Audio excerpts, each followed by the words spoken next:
মা ডাক দিয়া বলতেছে, বাবা বাইজিৎ, মার পানির তৃষ্ণা লাগছে, একটু পানি দাও।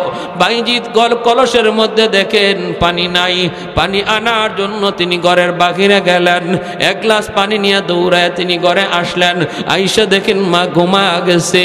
এইবার ছোট্ট বাইজিৎ মনে মনে ভাবতেছেন, আমি যদি এখন মাকে ডাক দিই মার ঘুম ভাঙলে কষ্ট হবে।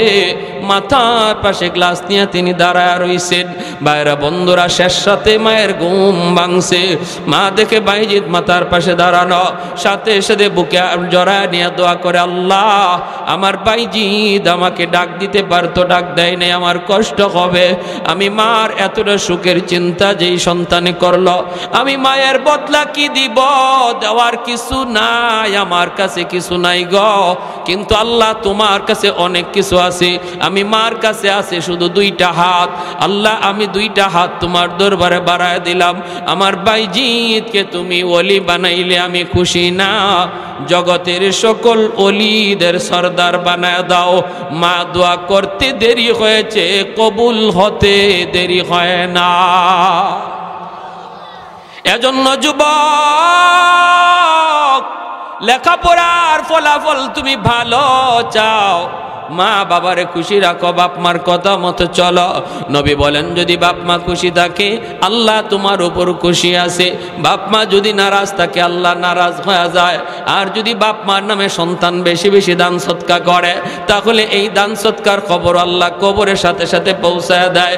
একজন আদর্শ সন্তান বাপ মার নামে মসজিদ, মাদ্রাসা, দ্বীনি প্রতিষ্ঠানে দান করবে। দান করলে পরে বাপ মার কবরের আযাব আল্লাহ দূর করে দেয়। জুনাইদ বাগদাদি একটা ঘটনা কয়ে শেষ দিচ্ছি। স্বপ্নে দেখেন একজন মানুষ জাহান্নামী চেহারার। কে গো তুমি? কো হুজুর আমি আপনার মহল্লারই একজন মানুষ। আজ থেকে বেশ কিছুদিন আগে আমার মরণ হয়েছে। আমি কবরের মধ্যে আযাবে আছি, জাহান্নামের আযাবে। সন্তান বলতে আমার কেউ নাই দুনিয়াতে, একটা মেয়ে রেখে আসছি। কিন্তু মেয়েটারে আমি দিন শিখাই নাই। দেখেন, বাপ মা সন্তানকে শিশুকালে যদি দিন না শিখান, পরিণতিটা কি হয়? সন্তানকে শিশুকালেই মাদ্রাসায় পড়ান, মাদ্রাসায় 5 বছর মাদ্রাসায় পড়ান, তারপরে তারে ডাক্তার বানাইয়েন, ইঞ্জিনিয়ার বানাইয়েন, প্রফেসর বানাইয়েন। 5 বছর মাদ্রাসায় পড়াইলে সন্তানটা মুসলমানই শিখবে, বাপ মার কদর শিখবে, আলেমুল আমার কদর শিখবে, কোরআনের মহব্বত অন্তরে জাগা দিবে। ঠিক না? 5 বছর ডাক্তার হওয়া আমার সন্তানের বড় পরিচয় না, সবচেয়ে বড় পরিচয় হলো সে মুসলমানের সন্তান। এজন্য সবার আগে তারে মুসলমানই শিখাইতে হবে। ওই লোক বলতেছে, হুজুর আমার মেয়েটারে আমি মুসলমানই শিখাই নাই, যার কারণে আমার মেয়েটা খারাপ লাইনে চলে গেছে। খালি গুনার কাজ করে, গুনার কাজ করে, পরকালে কোনো ফিকির নাই। আল্লাহ আমাকে জানাইয়া দিছে, আল্লাহ আমাকে জানাইছে, বান্দারে আজ কবরের মধ্যে তুই আযাবে আসো, আযাবে আসো। তোর সন্তান যদি তোর জন্য দোয়া করে অথবা দান সৎকার করে, তোর কথা ইয়াদ করে, তাহলে আমি আল্লাহ এই উসিলায় তোরে মাফ করে দিব। সন্তান যদি বাপ মার কবরের পাশে যায়, একবার সূরা ফাতিহা 3 বার ইখলাস পড়ে, আল্লাহ পাক সাথে সাথে বাবার কবরের আযাব আল্লাহ মাফ করে দেয়। মার কবরের পাশে যদি সন্তান একবার ফাতিহা 3 বার ইখলাস পড়ে, আল্লাহ মার কবরের আযাব আল্লাহ মাফ করে দেয়। আপনার সন্তান আপনার কবরের পাশে যায় কোরআন তেলাওয়াত করবে, নাকি কবরের পাশ দিয়া গান গায়া গায়া চলে যাবে, এই সিদ্ধান্ত নিতে হবে বাপ মার। শিশুকালে যদি মাদ্রাসায় পড়ান, তাহলে কবরের পাশ দিয়া গেলেও কোরআন তেলাওয়াত করবে। ঠিক না? দিন যায় রাত যায়, দিন যায় রাত যায়, 1 মাস 2 মাস 3 মাস এখনো পুরা হয় নাই। 3 মাসে 90 দিন, আরো 3 দিন বাকি আছে 90 দিন হওয়ার। এরপরে নবীজির মেয়াদ শেষ। 40 মণ খেজুর তারে দিতে হবে 3 মাস পর। এখনো 3 মাস পুরা হয় নাই রে যুবক, একটু দিলটা নরম করে আমার নবীর ঘটনাটা শোনো। তোমার জীবনের মোড় ঘুরে যাবে, তুমি বুঝতে পারবা কেমন নবীর উম্মত তুমি হইছো, নবীর কেমন আদর্শ তোমার নেওয়ার কথা, আর তোমার মাঝে এখন কি আদর্শ চলছে, কার অনুসরণ তুমি করতেছো, আর করা দরকার ছিল কোন নবীর অনুসরণ। আল্লাহর নবী এই রাস্তা দিয়ে তিনি যাইতেছেন, নবীজির সঙ্গে আছেন হযরত ওমর ফারুক রাদিয়াল্লাহু তাআলা আনহু। নবীজি ওই রাস্তা দিয়ে যাওয়ার সময় হঠাৎ করে ইহুদি নবীর রাস্তাটা আটকায় দিল, আটকায় বলতেছে, মুহাম্মদ মনে আছে নি 40 মণ খেজুরের কথা, আমার খেজুর দাও, খেজুর দাও। আল্লাহর নবী বলেন, ভাই রে আরো 3 দিন বাকি আছে, তোমার কথা মতে আরো 3 দিন বাকি আছে, 90 দিন এখনো হয় নাই, 87 দিন হয়েছে, 3 দিন বাকি আছে। আমার পুরাপুরি ইয়াদ আছে 3 দিন পর তোমার 40 মণ খেজুর আমি পৌঁছে দেব। ইহুদি তখন কয়, মুহাম্মদ 3 দিন আমি বুঝি না, এখন আমার খেজুর দেওয়া লাগবে, এখন দিতে হবে, নতুবা সামনে যাইতে দেব না, রাস্তা আটকায় দিলাম। আল্লাহর নবী বুঝাইতে চেষ্টা করেন, বাইরে একটু বুঝো, এটা অন্যায়, এটা অন্যায়। কথা ছিল 90 দিন পার হতে দেও। সে বলে, আমি বুঝি না, এত কথা বুঝি না, এত কথা বুঝি না, সামনে তোমাকে যাইতে দেব না। বইলাই মায়ার নবীর কলারের মধ্যে ধরে ফেলেছে। নাউজুবিল্লাহ, জোরে খা। বলুন তো, সে ন্যায় করতেছে না অন্যায় করতেছে? খারাপ, ভালো না খারাপ আচরণ। কিন্তু আমার নবী দ্বীনের নবী, মায়ার নবী, রাগ করেন না, নবী রাগ করেন না। এত খারাপ আচরণ মায়ার নবীর সাথে করলো, এরপরও নবী তারে বুঝান। আমার নবীর কলারের মধ্যে, জামার মধ্যে ধরে ফেলেছে, এরপরও নবীজি তার হাতের মধ্যে মালিশ করেন, ভাইরে একটু বোঝার চেষ্টা করো, তুমি বুঝের মানুষ, তুমি অবুঝের কাজ কইরো না। কয়, আমি এত কিছু বুঝি না। নবীর পাশেই দাঁড়া আছেন হযরত উমর ফারুক রাদিয়াল্লাহু তাআলা আনহু। বলুন তো, উমর নরম না গরম? খালি গরম নাকি বেশি গরম? যারে ইবলিসে দেখলেও আর এক রাস্তায় ভাগে, ঠিক না? ওমরের হাতের তলোয়ার সব সময় খোলা থাকতো, খোলা, খাফের ভিতরে ঢুকাইব আবার বের করব, এই টাইম ওমরের হাতে ছিল না। আল্লাহু আকবার কর। যেখানে বসাইবার দরকার নগদ, এজন্য ইবলিসে কইতো, আল্লাহ রে, এই বেটা যেভাবে খোলা তলোয়ার লইয়া হাঁটে, কোন দিন আমি ইবলিস যে বাটে পড়ি। এজন্য হে যদি দেখতে হযরত ওমর এই রাস্তায় আসতেছেন, হে আরেক রাস্তায় যাইতো। আল্লাহ নবী বলেন, সবার সাথে শয়তান আছে, কিন্তু আমার উমরের সাথে শয়তান নাই। সাহাবায়ে কেরাম বলে, ইয়া রাসূলুল্লাহ, আপনার সাথেও কি শয়তান আছে? নবী বলেন, আমার সাথেও আছে, তবে আমার শয়তান মুসলমান হয়ে গেছে। সুবহানাল্লাহ, জোরে কর আল্লাহু আকবার। এক লোক মদ বেচবো বাজারও, কলস বইরা মদ নিয়ে যাইতেছে, আর যায় আর মনে মনে কয়, আল্লাহ আল্লাহ, তুমি আমার আজরাইলের সামনে ফালাই দিও, তো উমরের সামনে ফালাইও না। কিন্তু যেখানে বাঘের ভয়, এখানে আসেনি, আপনাদের এলাকায় ওইটা আসেনি এই কথা, যেখানে বাঘের ভয় এখানেই বলে রাইতে হয়। যে উমরের ডরে যাইতেছে, হঠাৎ করে দেখে ওই উমরে আসতেছে, কলিজা পর্যন্ত কাইপে উঠছে। ও মালিক, মালিক, তোমার কাছে চাইলাম কিতা, ওই লোকিতা, আল্লাহ ওমরের কাছ থেকে বাঁচাও, ওমরের কাছ থেকে বাঁচাও, ওমরের কাছ থেকে বাঁচাও। এভাবে কয়া কয়া রাস্তার কিনারা দিয়ে যাইতেছে, মনে মনে কয়, আল্লাহ কোনো রকম আমারে পার করে দেও, আল্লাহ কোনো রকম পার করে দেও। রাস্তার কিনারা দিয়ে চলে যাইতেছে, কলসটারে লুকায়া লুকায়া, মনে মনে ভাবতেছে হয়তো ওমর দেখবে না। কিন্তু যেই মাত্র সোজাসুজি হয়ে গেল রাস্তায়, ওমর ডাক দিয়ে দিলেন, ও মিয়া দাঁড়াও। কি বুঝেন? খলিজাত পানি আসেনি, বুকো পানি আসেনি, শেষ। হযরত ওমর কাছে আসছে না, এসে বলেন, কলসে কি? ঢাকনা দেওয়া কলস। এখন কি কয়? যদি কই কলসে মদ, ওমরের হাতের তলোয়ার কিন্তু খোলা, তলোয়ার। যদি কয় মদ, তাহলে এখানেই কবর। বাঁচার জন্য কয় কলসের ভিতরে দুধ। কি কয়?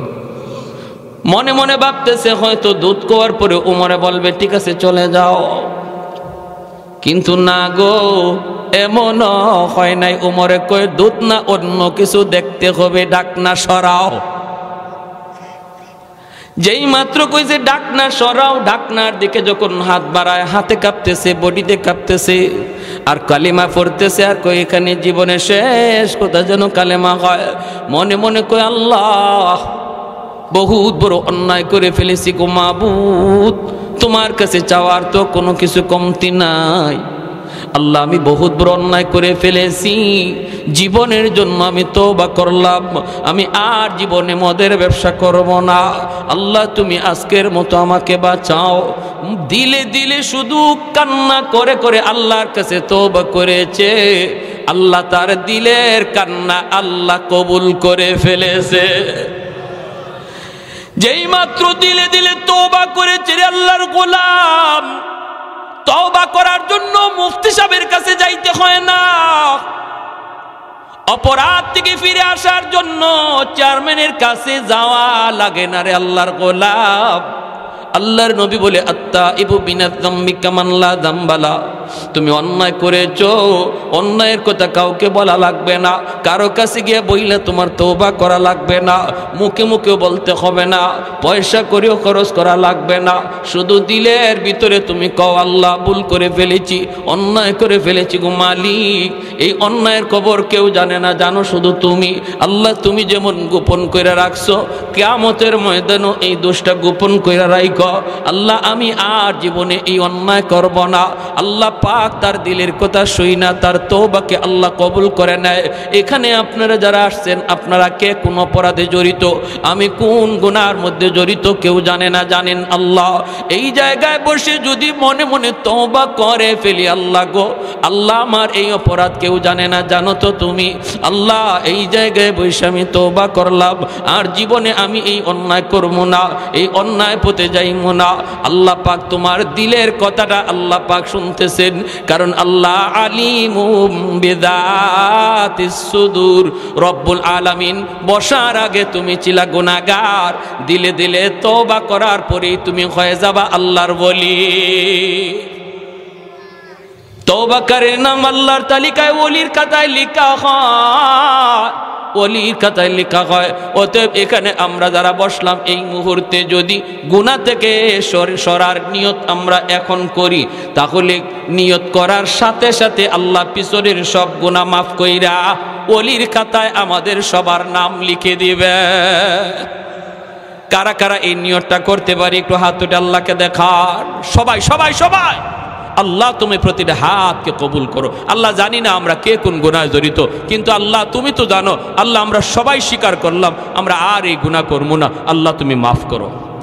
আমিন কোন সবাই আমিন।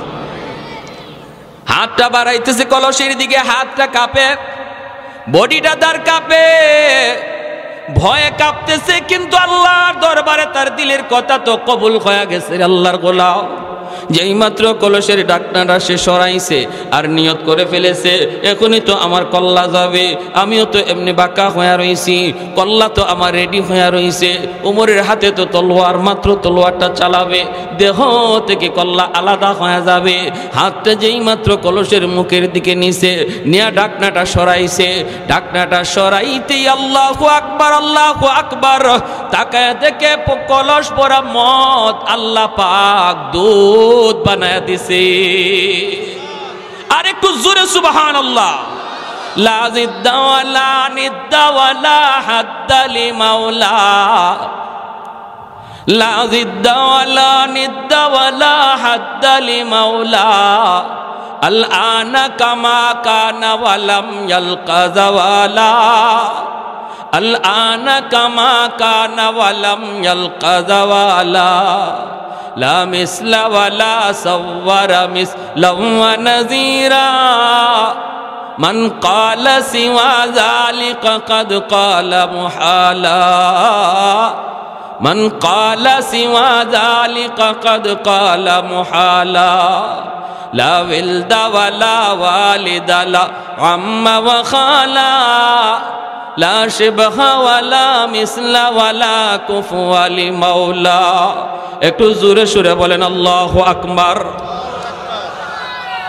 সেই ওমর আমার নবীর পাশে এত গরম সাহাবী হযরত ওমর নবীর পাশে, আর নবীর সাথে ইহুদি এত খারাপ আচরণ করতেছে, এরপরও ওমর তলোয়ার চালাইতে পারেন না।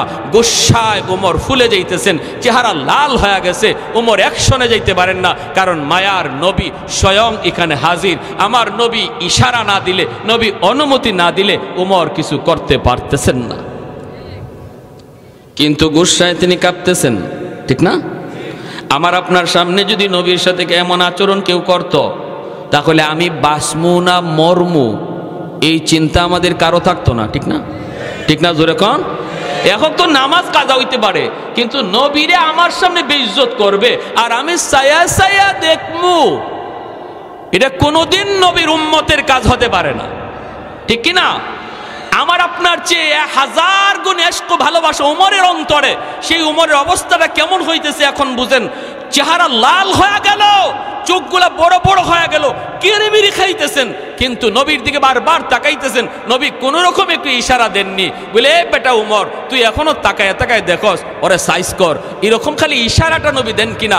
আর নবীর ইশারা ছাড়া যদি কিছু করেন তাহলে তো নবীর কাছে অন্যায় হতে পারে। ওমর চুপচাপ দাঁড়ায় রইছেন আর ফুলতেছেন।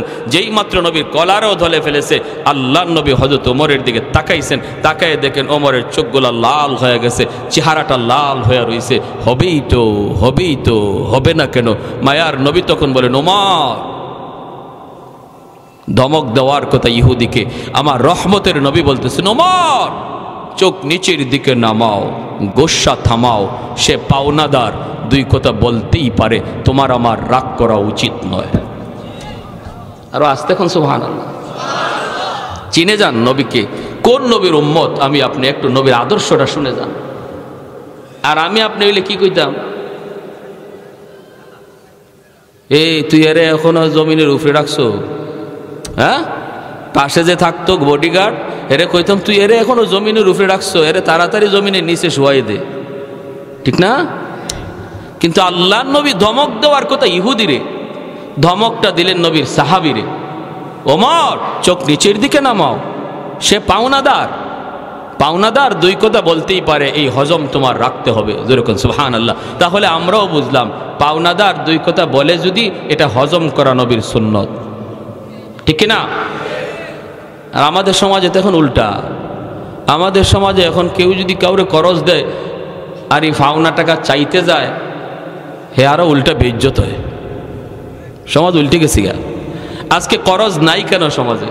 কারণ খরচ টাকা দেওয়ার পরে এই টাকা তুলা আর সম্ভব মনে হয় আপনাদের নরসিংদীতে নাই, নাকি আছে? হ্যাঁ, সুদের লেনদেন বাড়ছে কেন? মানুষ করজ দেওয়া বন্ধ করে দিছে ভয় পাইয়া। হায় রে, বিপদে পড়ে করজ নিল, এই করজের টাকা তুলতে গিয়ে আমার স্যান্ডেল ক্ষয় হয়। ময়মনসিংহ এক জায়গায় বয়ান করলাম, এক লোক হুজুর একটা কথা কইছেন, হুজুর আমার কাছ থেকে 5,000 টাকা নিছিল, খাওয়ানে বইসি বলতেছে 5,000 টাকা নিছিল, এই 5,000 টাকা আজকে 5 বছর হে আমারে দেয় না, আমি গরিব মানুষ, আজকে অভাবে পড়ছি, যতবার চাইলেই কয় আমি কি মরে গেছি?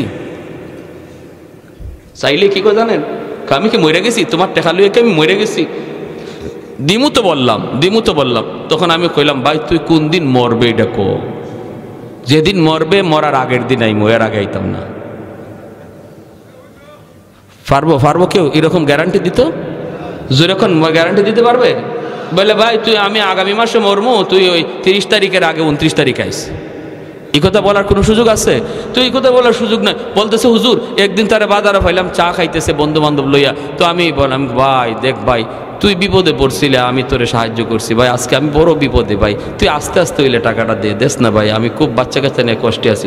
কই এই কথা কেন কইলাম? বাজারে হে আমার উপরে এমন পিক আপ লইছে, হয় মিয়া যেখানে মন চায়, যে জায়গায় মন চায় এই জায়গায় খালি টাকা চাও, তুমি আমার পাইছো কি? আমি কি তোমার মতো তো বেইজ্জত নাকি? ওই দেখেন কি জাত, আমি কি তোমার মতো নাকি বেইজ্জত? তুমি যেখানে মন চায় এখানে টাকা চাও। তখন ওই সাথী যারা আসিল দোস্ত, হেরাও তো চা খায়, এক দলের হেরা খাওয়া, ঠিকই তো কইছে। এই মিয়া তুমি পাওনার টাকা পাও, টাকা বাড়িতে গিয়ে চাইবা, যেদিকে যেখানে পাইবা তারা ওখানেই টাকা চাইবা। কি পাইছো তুমি? মগের মূল্য পাইছো নাকি? চরম অন্যায় করছো তুমি, টাকা চাইয়া চরম অন্যায় করছো। হয়তো ভাই অন্যায় করছি, এখন কি করা লাগবে? কয় আমাদের সকলের 4 বিল তুমি দিয়া যাইবা জরিমানা। ও ফাউনার টাকা চাইতে গিয়ে আমার 250 টাকা জরিমানা।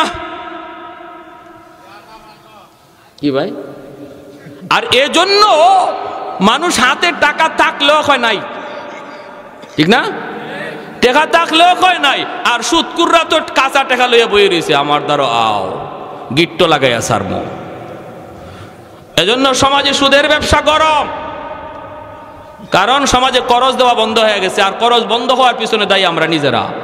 টাইম মতো যদি দিয়া দিতাম, আরেকবার বিপদে পড়লে চাইলে পাইতাম, আরেকবার চাইলে পাইতাম। এটা বন্ধ হয়ে যেতেছে। যে যারা টাকা করজ দেয় মনে হয় যেন একবারই দিয়ে দিছে, এই টাকা চাওয়ার আর কোনো সুযোগই থাকে না। হাই হাই, আমার কাছে এরকম কয়েকজনে চাইছে, আমি বুঝি তো।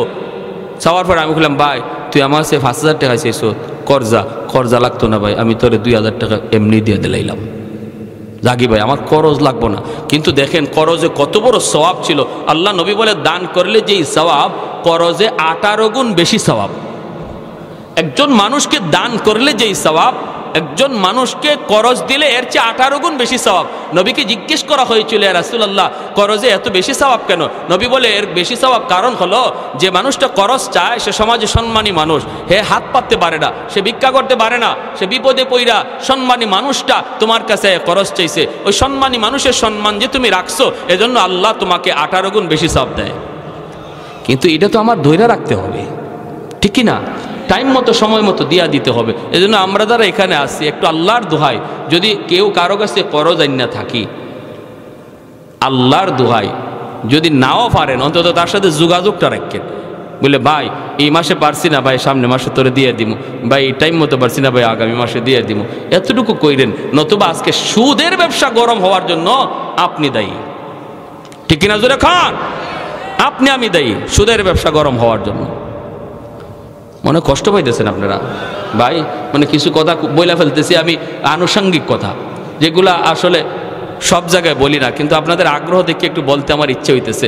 তবে কেউ কারো উপরে নিয়েন না, আমি কাউকে টার্গেট করি। আপনাদের এলাকা আমি একদম নতুন, আমি কেমনে জানবো কে কি করেন না করেন?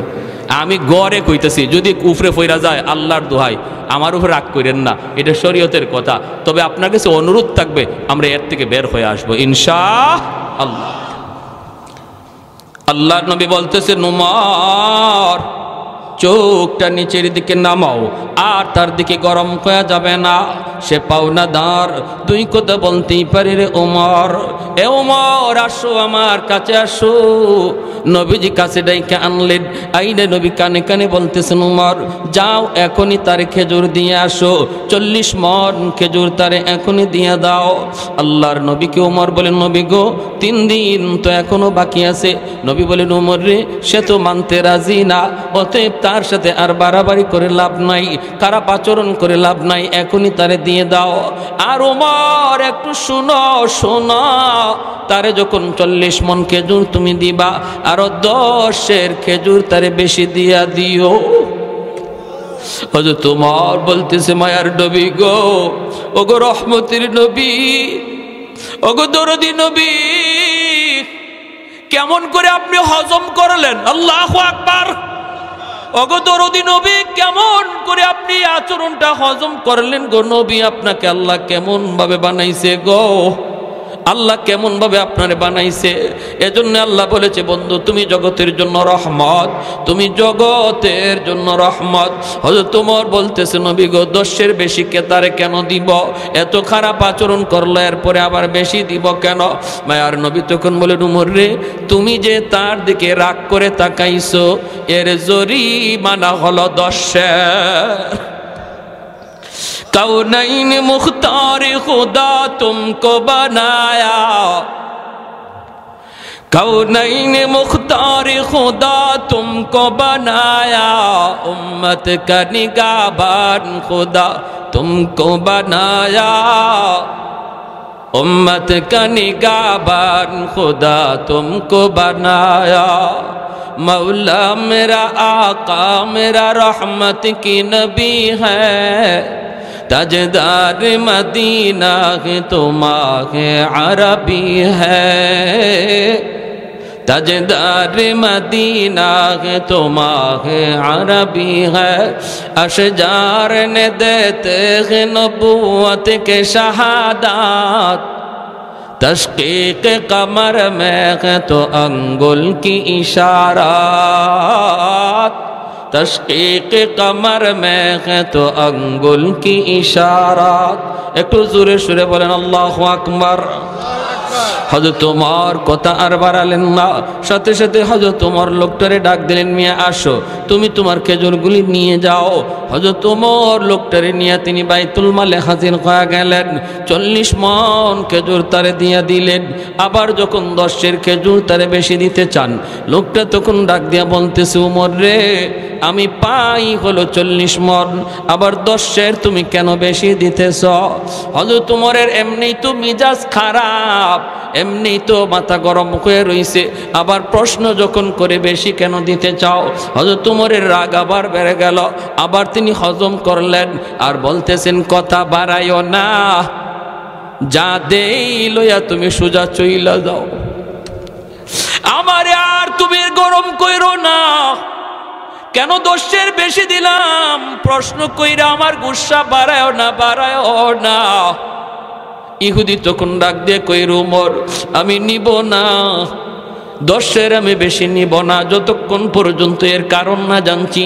হযরত উমর চোখের পানিটা বসেন আর বলেন, মিয়া আজকে আমার মায়ার নবীর সাথে তুমি যে আচরণটা করেছো, রহমতের নবীর সাথে যে আচরণ তুমি করেছো, যেই নবীকে আল্লাহ গোটা জাহানের জন্য রহমত বানায় পাঠাইছে, যেই নবী না আসলে তোমার মতো এই জাহান্নামের কীট আল্লাহ দুনিয়ায় পাঠাইতো না, আমার ওই মায়ার নবীর সাথে আজকে যে আচরণ তুমি করলা, তাও আমি উমরের সামনে। আমি উমরের চিনুনি? বলে চিনি তো, ভালো করে চিনি।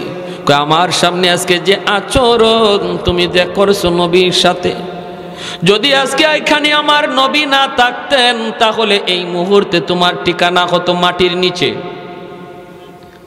এটা বুঝো? বুঝি, কিন্তু এরপরও আমি উমর গুসাটারে হজম করলাম। আমি জানি আজ আমি উমরের কত কষ্ট হয়েছে আমার গুসাটারে হজম করতে, এরপরও হজম করা লাগছে, কারণ রহমতের নবী এখানে স্বয়ং হাজির।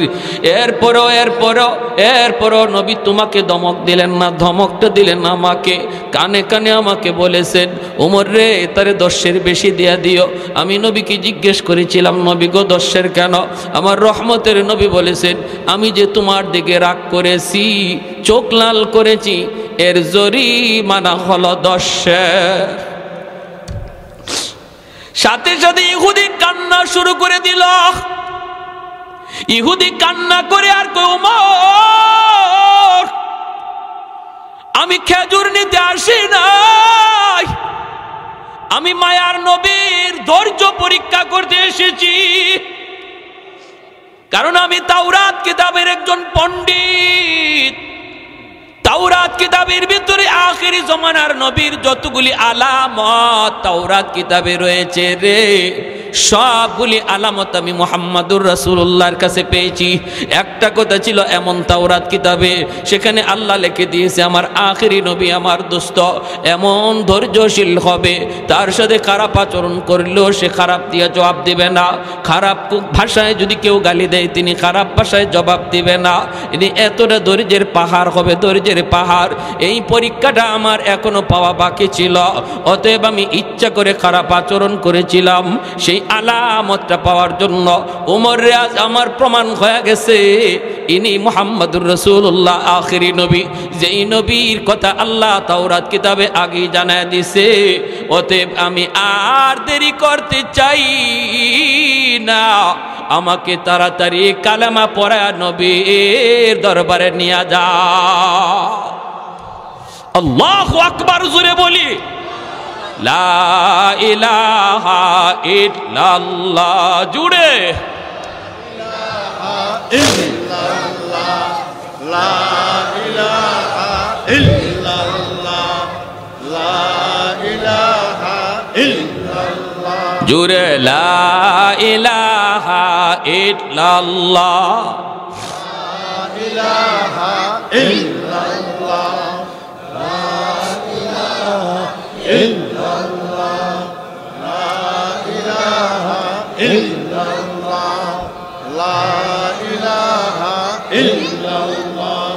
লা ইলাহা ইল্লাল্লাহু মুহাম্মাদুর রাসূলুল্লাহ। জোরে বলি সাল্লাল্লাহু আলাইহি ওয়াসাল্লাম। আমার নবীর এই আখলাকটার নামই হলো খুলুকে আযীম। যেই আখলাকের কথা আল্লাহ পবিত্র কোরআনে বলেছেন সূরাতুল কলম, আল্লাহ বলেন ওয়া ইন্নাকা লাআলা খুলুকিন আযীম। বন্ধু, আমি তোমাকে পৃথিবীর শ্রেষ্ঠ আখলাক দান করেছি। আমাদের নবীর আখলাকের চেয়ে উত্তম আখলাক পৃথিবীর আর কারো ছিল না। এই আখলাকটার নাম হলো খুলুকে আযীম। খুলুকে, এজন্য আব্দুল্লাহ ইবনে মুবারক উনি ওনার মুরিদকে বলতেছে, বাবা পাশের ঘরটাই ছিল একজন কামারের ঘর, ওই কামার সে তো জান্নাতে আমার চেয়ে অনেক উঁচু মাকাম পাওয়া গেছে, অনেক উঁচু মাকাম পাওয়া গেছে। এই কথা বলতেই দেখা যায় চলে গেলেন তার বিবির কাছে। বিবিকে জিজ্ঞেস করলেন, বিবি কয়, আমার স্বামী যখন কামারের কাম করতেন, দোকানে যতক্ষণ তিনি কাম করতেন ততক্ষণ অন্তরে আল্লাহর ভয় থাকত। আজান হলে পরে সে মসজিদে যাইত, দোকানের কাম তারে মসজিদ থেকে দূরে রাখতে পারত না। আমার অত্র এলাকার ব্যবসায়ী ভাইরা, আপনারাও যদি এই কথা মনে করেন আমার ব্যবসার জায়গায়, কিন্তু আমার আল্লাহর হুকুম ব্যবসার চেয়ে বড়, ঠিক না? নামাজ বড় না দোকানদারি বড়? আওয়াজ আসতে কেন, জোরে কোন? নামাজ বড় না দোকানদারি বড়? যদি কেউ মনে করেন নামাজ বড়, আমার দোকানদারি বড় নয়, মুয়াজ্জিন সাহেব মসজিদ থেকে এই এলানটাই দেয়, আল্লাহু আকবার, আল্লাহু আকবার। এই এলান মুয়াজ্জিন সাহেব দেয় না, মূলত এই ঘোষণাটা আল্লাহ নিজে দেয়, এ বান্দা আমি আল্লাহ বড়, আমি আল্লাহ বড়। তোমার দুনিয়াদারি ছোট, হাতের কাম ছোট, পায়ের কাম ছোট, ব্রেইনের কাম ছোট, ঘরের কাম ছোট, সব কিছু তোমার ছোট, আমি আল্লাহ বড়, আমি আল্লাহ বড়। এই কথাটা যেই মানুষের অন্তরে থাকবে, এই মানুষটা কখনো আজান শোনার পরও দুনিয়ার কামে থাকতে পারে না, আজান হওয়ার পরেও সে দোকানদারি করতে পারে না। যদি মানুষ আজান শোনার পরও দোকানদারি করে, দুনিয়ার কাজে লিপ্ত থাকে, যদিও মুখে বলল আল্লাহ বড়, কিন্তু তার কাজে প্রমাণ করলো না, না মুয়াজ্জিন তুমি যে বলতেছো আল্লাহ বড়, না না আমার কামটা বড়, এজন্যই তো আমি তোমার ডাকে সাড়া না দিয়া কামে ব্যস্ত। কাজে প্রমাণ করে তুমি বলতেছো কাজ বড়, আল্লাহ বড় নয়। ভাইরে এমন না, এমন না, কাজটা তো কোনি বন্ধ। সাহাবাই কেরামের জীবনের দিকে যদি তাকান, একজন কোরাল নিয়ে এভাবে উঠাইছেন, মাত্র তিনি কাঠটা পারবেন, আর একটা কোপ দিলে পরে কাঠটা আলাদা হয়ে যায়, লাকড়িটা হয়ে যায়। কিন্তু আজান হওয়া মাত্রই তিনি কোরালটা সামনের দিকে আনেন নাই, পিছনের দিকে কোরালটা ফালায় দিছেন। মহিলারা এমন ছিল গো মা, নবীর যুগের মহিলারা এমন ছিল, সুই সুতা নিয়ে তারা কাজ করতেছেন, সেলাই কাজ, সেলাই করতে করতে আর একটা গাই দিলে পরে সেলাইটা কমপ্লিট হয়ে যায়, সুইটা উঠাইছেন, মাত্র ঢুকাইবেন, ওই অবস্থায় আজান কানের মধ্যে আসছে। নবীর যুগের মহিলারা সাথে সাথে সুই সুতা রেখে দিছেন, একটা গাই দিলে পরে কাজটা শেষ হয়ে যাইতো। এতটুকু তারা করার সাহস পান নাই, কারণ তারা বুঝতেন আজানে কি বলা হইতেছে, আজানে ঘোষণা দেওয়া হইতেছে আল্লাহ বড়। ওই অবস্থায় যদি আমি দুনিয়ার কামটা করি তাহলে প্রমাণ হবে দুনিয়ার কাম বড়। আল্লাহর বান্দি কয় আমার স্বামী, ইনি ও যখন কামারের কাম করতেন হাতুড়ি উপরে উঠাইছেন, আর একটা আঘাত দিলে পরে লোহার কাম তার শেষ হয়ে যাইত, কিন্তু আজান কানে আসছে, সাথে সাথে হাতুড়ি পিছনেই ফালাইয়া দিছেন। আল্লাহু আকবার, জোরে কোন, আর একটু জোরে কোন আল্লাহু আকবার। এটা কোনো জানতেন কোনো বিষয় নয়। দেখবেন আজান হওয়ার পরে দোকানে কাস্টমার বাইরে গেছে, শয়তান আয়, শয়তান, এটা কাস্টমারে বেশ দূরে শয়তান আইছে আপনার জামাত তরক করানোর জন্য। আপনি কইবেন দূর, সারাদিন ব্যবসা করার পরেও যদি আল্লাহ বরকত না দেয় লাভ হইব? হ্যাঁ, কোনো লাভ নাই। 50,000 একদিকে আইছে আর একদিকে গেছে, শেষ। আরেকজনে বরকত হইছে, 10,000 টাকা কামাই করছে, 2,000 টাকা খরচ, 8,000 টাকাই জমায়ে রাখছে, তাইলে এটা বরকত, ঠিক না? 50,000 কামাই করার মধ্যে বরকত নাই যদি এভাবে আয় আর ওভাবে যায়। আর হাজিরিন, এজন্য মনে রাখবেন, বরকত মানুষের হাতে না, এটা আল্লাহর হাতে। এই সিদ্ধান্ত আল্লাহর। অতএব আমি যদি আল্লাহর হুকুম মানি, আমার ব্যবসা যদি কম হয়, আরেক দোকানে যে নামাজ পড়ছে না, হ্যাঁ আজকে বিক্রি হয়েছে বেশি, আমি নামাজ পড়ছি আমার বিক্রি কম হয়েছে, মন খারাপ করবেন না। আল্লাহ আপনার কম ইনকামের মধ্যে বরকত বাড়াইয়া দিবে, বরকত বাড়াইয়া দিবে। একটা অ্যাক্সিডেন্ট হওয়ার কথা ছিল, আল্লাহ ফিরাইয়া দিবে। একজন অসুস্থ হওয়ার কথা ছিল, আল্লাহ অসুস্থতা থেকে দূরে রাখবে। এর নাম হলো বরকত, ঠিক কিনা ভাই? এটা বেশি বুঝাইবার বিষয় না, এটা বুঝার বিষয়। বরকত কারে কয় এটা দেখানি যাইব না। ওই মহিলা বলতেছে আমার স্বামী এরম করত। আরেকটা আমল ছিল, ওই দৃশ্য আমার আজকে বলা। বলতেছে আমার স্বামীর আরেকটা বিশেষ আমল আমার মনে পড়ে। আমার স্বামী সারাদিন কাম কাজ কইরা বাড়িতে আসতেন, এশার নামাজ মসজিদে পড়ে তিনি ঘরে ঢুকতেন, ডুইকে তিনি বিছানায় পড়ে যেতেন। সারাদিন কামারের কাম, লোহার কাম, কষ্টের কাম, সারা শরীরে তার ব্যথা। ঘুমে পড়লে পরেই তার ঘুম আসত, প্রচন্ড ঘুমের মধ্যে তিনি পড়ে যেতেন। ফজরের আগে তাহাজ্জুদের টাইম, তাহাজ্জুদের সময় জানালা দিয়ে তাকায় দেখতেন আব্দুল্লাহ ইবনে মুবারক তাহাজ্জুদের নামাজ পড়ে। পাশের ঘরটাই ছিল আব্দুল্লাহ ইবনে মুবারক, যিনি এত বড় বুজুর্গ, এত বড় আল্লাহর ওলি, তিনি তো তাহাজ্জুদের নামাজ পড়তেছেন। আমার স্বামী তিনি জানালা দিয়া দেখতেন আর চোখের পানি জড়ায় তিনি কাঁদতেন, বলতেন মালিক আমারও মন চায় শেষ রাতে তোমার কদমে আমি সেজদা দিই। আল্লাহ এই বিশেষ সময়ে তো তোমার বিশেষ দরবার খোলা থাকে, এই সময়টাতে তোমার কাছে চাইলে তো তুমি দোয়া কবুল করো। আল্লাহ তাহাজ্জুদের নামাজ আমার পড়তেও মন চায় গো মালিক, কিন্তু আমি তো ক্লান্ত, আমি তো পরিশ্রান্ত, সারাদিন কষ্টের কাম কাজ করার কারণে আমার শরীরের গিরায় গিরায় ব্যথা করে। আল্লাহ আমি উঠতে পারি না, কিন্তু আমার মন চায় তার মতো আমিও তাহাজ্জুদ পড়ি। এই বইলা আমার স্বামী চোখের পানি জড়ায় কাঁদতেন, কিন্তু তাহাজ্জুদ পড়তেন না, পড়তে পারতেন না, গায়ে তার শক্তি থাকতো না, দুর্বল। আল্লাহ পাক রব্বুল আলামিন তার মনের যে এই আরজু, তার মনের যে এই কান্না, হৃদয়ের কান্নাকে আল্লাহ এমন পছন্দ করা করছে। আব্দুল্লাহ ইবনে মুবারক তাহাজ্জুদ পইরা আল্লাহ পাকের দরবারে যেই মাকাম পাইছে, তার হৃদয়ের কান্না আল্লাহ কবুল করে তার মর্যাদা আরো বাড়ায়া দিছে। আল্লাহু আকবার। এজন্য বলতেছি বাবা, যাত্রায় গমনের একটু দিলের কন দিয়া কথাগুলি শোনো। ভাইরে মনের ভিতরে আক্ষেপ করেন, আক্ষেপ রাখেন, অনুতাপ অন্তরের ভিতরে রাখেন। আর একটা মানুষ নামাজ পড়তেছে তারে দেখে আফসোস করবেন, আফসোস করবেন, হায় রে তার নামাজটা কত সুন্দর, আমি যদি এত সুন্দর করে নামাজ পড়তে পারতাম, হায় আমার এই দুস্থরা 5 ওয়াক্ত নামাজ জামাতে পড়ে, আমি যদি প্রতি ওয়াক্তই রমজাইতে পারতাম, আমি তো এই ঝামেলায় ওই ঝামেলায়। মনে প্রাণে যদি এই আকাঙ্ক্ষাটা থাকে, আল্লাহ আপনারে একদিন পাক্কা জামাতের নামাজের পড়ার নামাজি বানায়া দিবে। আর এই বানানোর আগেও যদি আল্লাহ আপনাকে লয়া জায়গা মরণ হয়ে যায়, অন্তরের কান্নার কারণে আল্লাহ আপনার এই সওয়াব দিয়া হাসরের মাঠে উঠাবে। তাহলে দিলের ভিতরে কান্না করার দরকার আছেনি না নাই? আর একটু জোরে আছেনি না নাই? দিনের নবী, মায়ের নবী, সাহাবায়ে কেরামদেরকে নিয়ে তিনি জিরানা নামক জায়গায় বসা রে গোশত বন্টন করতেছেন মায়ার নবী। হঠাৎ করে নবী দেখেন একজন বৃদ্ধা মহিলা নবীজির দিকে লাঠি বর দিয়া নবীর দিকে আসতেছে। আল্লাহর নবী, রহমতের নবী, মহিলাকে দেখা মাত্রই নবী দৌড় শুরু করে দিলেন। আল্লাহু আকবার জোরে বলেন। সাহাবায়ে কেরাম নবীর পিছনে পিছনে যাইতেছেন। অসুবিধা হইতেছে আপনাদের? ভাই আর কিছু চলবে? আর কিছু সময় হ্যাঁ থাকবেন সবাই? কষ্ট হইতেছে? আলহামদুলিল্লাহ, জাযাকুমুল্লাহ, খুব খুশি হইলাম। আলহামদুলিল্লাহ, তোর সময় বসা ছিলেন। আলহামদুলিল্লাহ, ফি আমানিল্লাহ, ফি আমান।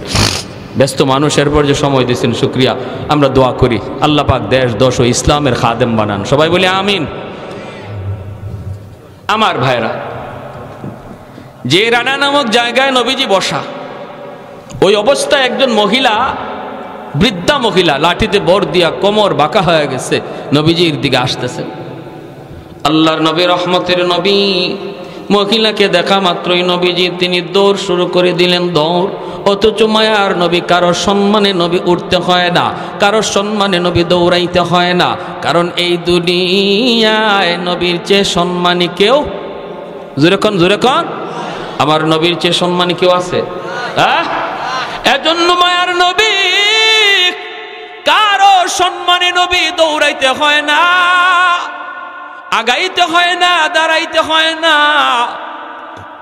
আল্লাহ নবী দৌড় শুরু করে দিলেন, সাহাবায়ে কেরাম নবীজির পিছনে পিছনে দৌড়াইতেছেন রে। হঠাৎ করে নবী মহিলার পাশে যেয়ে বলতেছেন, মা গো, ও মা, তুমি কষ্ট করে নবীর দরবারে কেন এসেছো? কেন আমাকে তুমি খবর দিলা না? আমাকে খবর দিলে আমি তো তোমার দরবারে হাজির হয়ে যাইতাম, তুমি কেন কষ্ট করে এসেছ? এই বলে মায়ার নবী, দয়ার নবী তার গায়ে নবুয়তি চাদর, এই চাদর কারা নবী মাটিতে বিছায়া দিলেন। আমার নবীর নবুয়তি চাদরের দাম আছে না নাই? তামাম দুনিয়ার সমস্ত সম্পদ যদি এক পাল্লায় রেখে দেওয়া হয়, আমার নবীর গায়ের চাদর যদি এক পাল্লায় রাখা হয়, চাদরের ওজন কম হবে না বেশি? আরো জোরে, কম হবে না বেশি?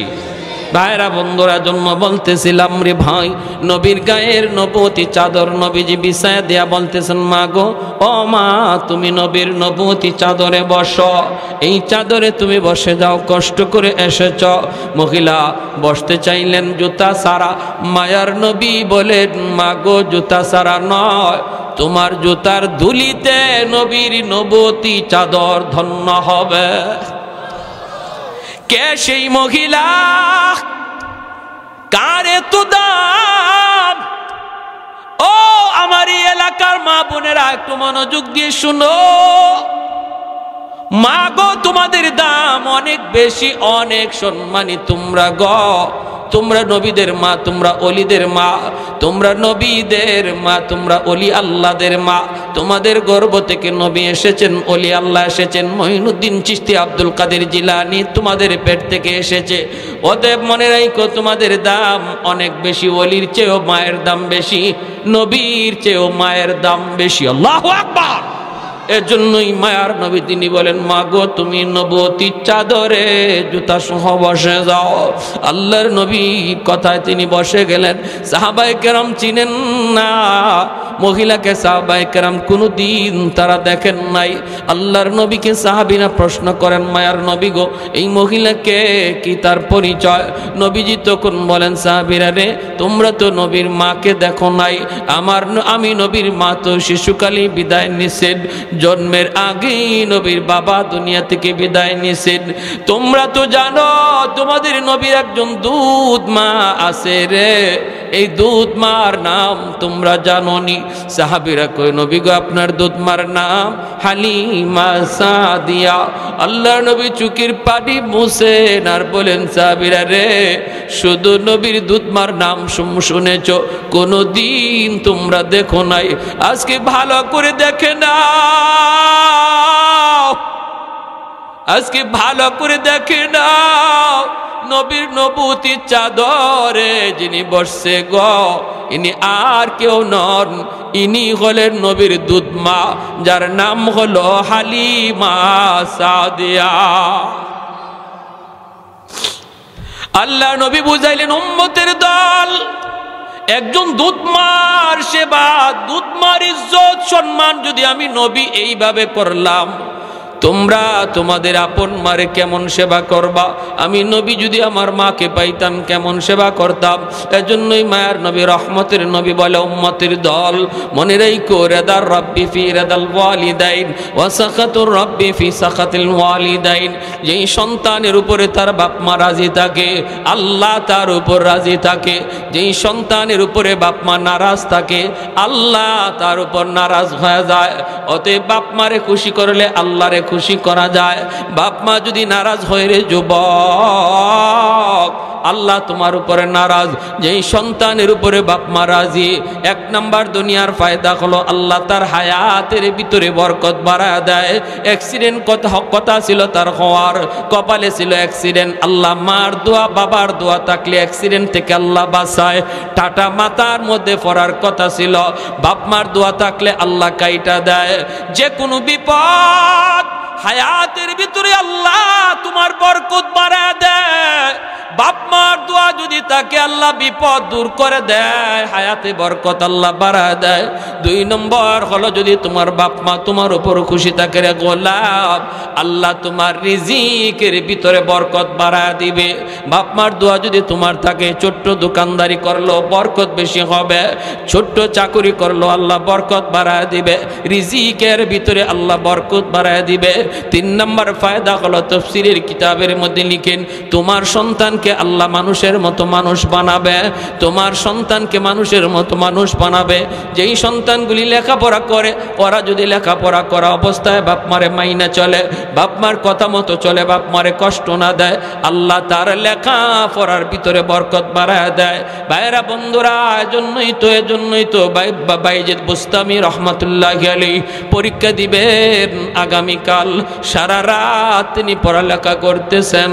ভাইরা গভীর রাতে মা ডাক দিয়া কয়, 10 বছরের বালক বাইজিদ, মা ডাক দিয়া বলতেছে, বাবা বাইজিদ, মার পানির তৃষ্ণা লাগছে, একটু পানি দাও। বাইজিদ কলসের মধ্যে দেখেন পানি নাই, পানি আনার জন্য তিনি ঘরের বাহিরে গেলেন।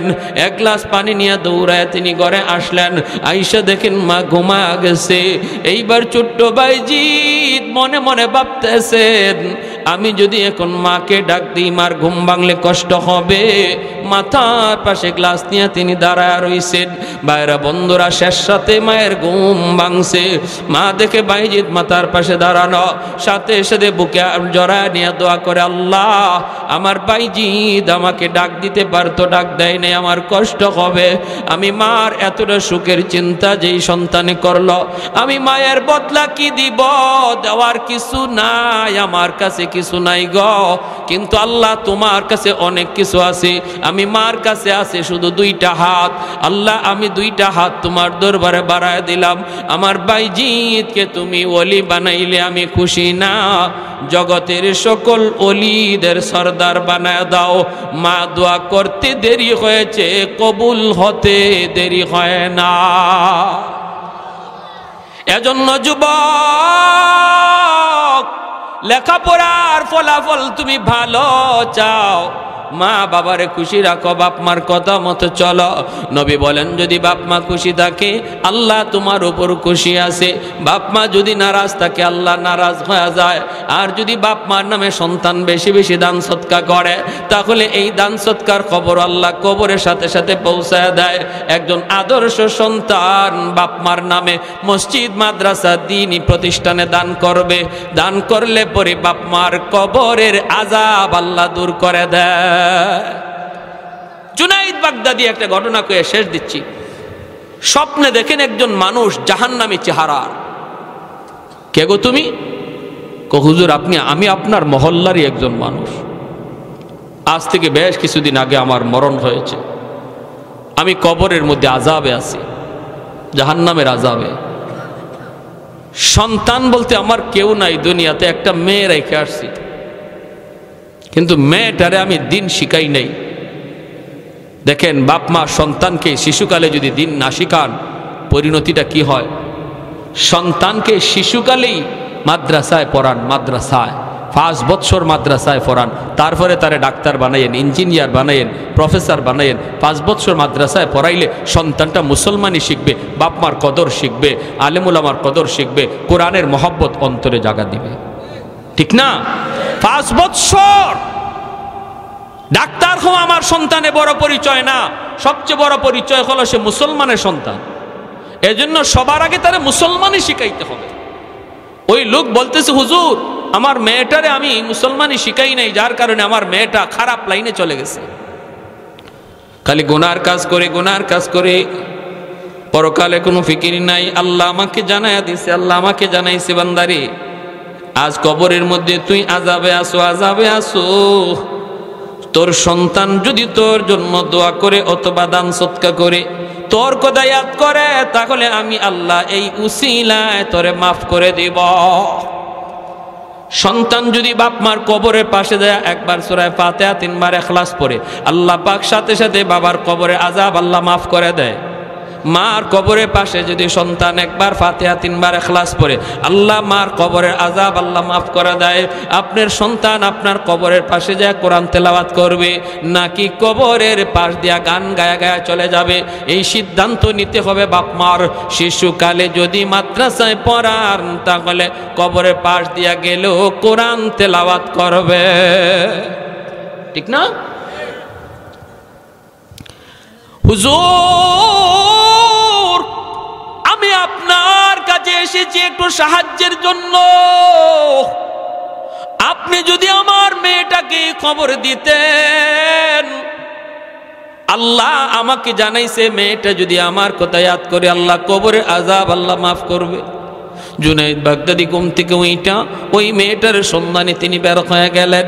এলাকার মানুষকে জিজ্ঞেস করেন, বাবারা মেয়েটারে তোমরা চিনোনি? মানুষেরা কই, হুজুর চিনি তো, কিন্তু এই মেয়ে তো খারাপ, মেয়ে তো ভালো না। হুজুর আপনি মেয়ের কাছে গিয়ে কি করবেন? আল্লাহর ওলি বলেন, বাবারে কও তোমরা কোথায় গেলে পাবো, আমার একান্ত প্রয়োজন, তার কাছে যাওয়াই লাগবে। মানুষেরা কয়, হুজুর নদীর ঘাটে যান, নদীর ঘাটে গোসল করে। আল্লাহর ওলি জুনাইদ বাগদাদি তিনি নদীর ঘাটে দাঁড়ায় রইলেন।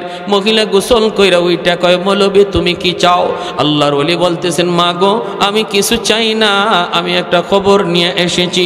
কার খবর? কয় তোমার বাবার খবর। কয় আমার বাবার আবার কিসের খবর? বাপ তো কবরে চলে গেছে। আল্লাহর ওলি জুনাইদ বাগদাদি কয়, মা তোমার ওই মৃত বাবার খবর নিয়ে এসেছি গো। তোমার বাবা কবরের মধ্যে বড় আযাবে আছে, জাহান্নামের চেহারা তার চেহারা হয়ে গেছে, আগুনে পড়তেছে। আমাকে জানাই দিছে তোমার বাবাকে আল্লাহ জানাইছে তুমি যদি তোমার বাবার জন্য দান সদকা করো অথবা তার কথা ইয়াদ করো অথবা দোয়া করো, আল্লাহ তোমার বাবার কবরের আযাব আল্লাহ মাফ করে দিবে। এমনি মেয়েটাই কয়, মৌলবী আমি কি আবার দান করব? আমি আবার দান করব? মরা মানুষ মইরা গেছে, আবার তার জন্য কি করার আছে? মানুষ যখন গুনাহ করে তখন গুনাহ করতে করতে কলব শক্ত হয়ে যায়, কলিজাটা পাথর হয়ে যায়, চোখ দিয়া পানি আসে না। যখন দিল নরম হয় না তখন বুঝবেন কলিজা শক্ত হয়ে গেছে, এটা গুনার মস্ত বড় বদাসর, কলিজা শক্ত হয়ে যাওয়া। ভাইরা বন্ধুরা, জুনাইদ বাগদাদি যতই কয় মেয়েটার মন নরম হয় না, নরম হয় না, মরণের ভয় তার অন্তরে নাই। হঠাৎ করে এক মুষ্টি পানি হাতে লইয়া জুনাইদ বাগদাদির দিকে এইভাবে পানিটা ঢিল মারছে আর কয়, মৌলবী এই পানিটা আমার বাপের লাগে আমি সদকা করলাম। জুনাইদ বাগদাদি বড় কষ্ট পাইলেন।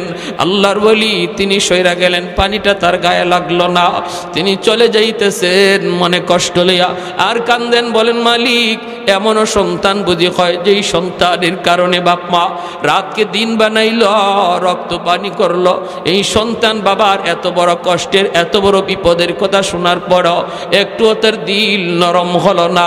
এই মনে কইরে জুনাইদ বাগদাদি চলে গেলেন। রাতের বেলা আল্লাহর ওলি ঘুমাইলেন, স্বপ্নে দেখেন ওই মানুষটা আজ রাতেও স্বপ্নে দেখা দিয়েছে, কিন্তু আজকে তার চেহারা জান্নাতি মানুষের চেহারা। আল্লাহর ওলি জিজ্ঞেস করে, ভাই আপনি কে? কয়, হুজুর আমি আপনার এলাকার ওই মানুষ যে গতকাল এসেছিলাম।